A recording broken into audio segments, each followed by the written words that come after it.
Good morning, 10th of February today. We've got the remnants of the storm that we've had over the weekend.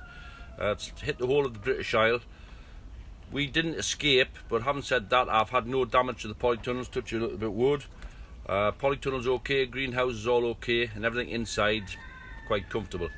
The temperature wasn't too bad, but we had torrential rain. There's been floods everywhere in the area, and the wind was horrendous. We had winds around about 70 miles an hour. Never mind, we've got the remnants this morning, still quite windy, a lot cooler today, but work still has to get on. And today, this morning anyway, I'm going to spend most of my time in cleaning stock plants up. I do realise there's been stock plants that do die through the winter, you know, it's inevitable, you do get that. So what I always do, I always carry a surplus, and I've got a couple here just to show you. I do put some back in, just in containers. Through the winter, once it's rooted in this container, through the winter they never get watered. I'm ready to start a spray regime, clean them up now, take all the dead off, and this is more or less what we'll end up with in 10 minutes time when I've cleaned them up.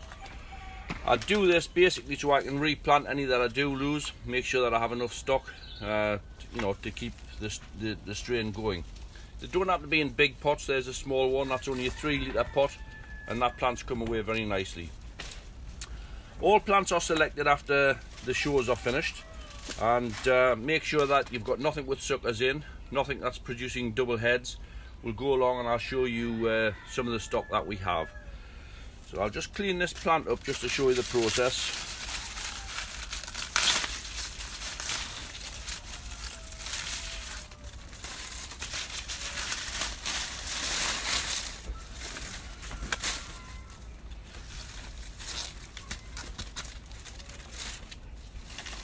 There we are, down to a nice clean foliage underneath. Just get the knife. This foliage is not needed, so we'll trim this off.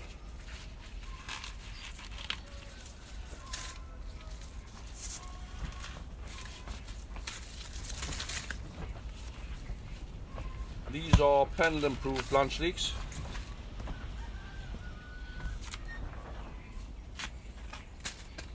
Nice and clean, make sure the centre's freed up.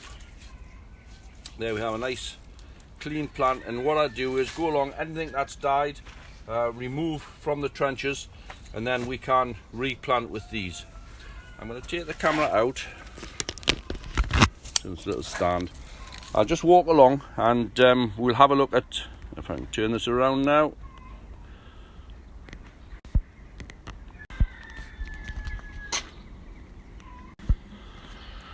Right, if we look at the plants as we go along, these have all been cleaned up very nicely. They need to be sprayed now. Now here we've had 2 losses at the back. These have been replaced with clean plants that I've actually stripped down. So we can see again, pendant proof, but I have other strains in. I always put a cane and a label on. We've got Clan Edwin, which is Ivor Mason's new one. The pendant proof, sorry. Welsh seedling.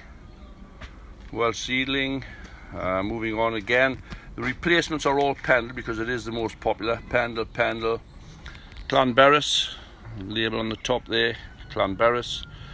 Again, all nice single stems, all coming away nicely. There's another pendle being replaced at the back. Then moving on to the pot leeks, these are all GSNs. It's been a popular leek for me, and it produces nice clean stock, as we can see.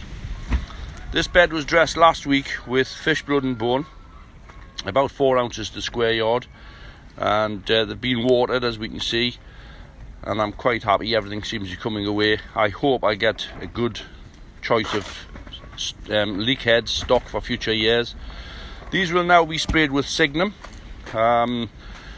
Looking here, I thought I had a sucker in there. If we take a look, it's actually not. It's a little spur on the leaf, which I'll show people because a lot of people get mixed up. And as you can see, it's a little spur.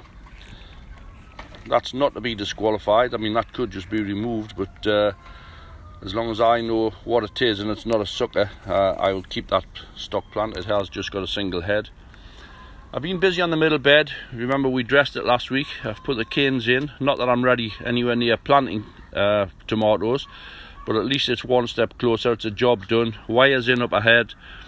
One row of tomatoes down the centre, and I'll probably put herbs in front, or a little bit of salad crop possibly behind. So these beds are ready.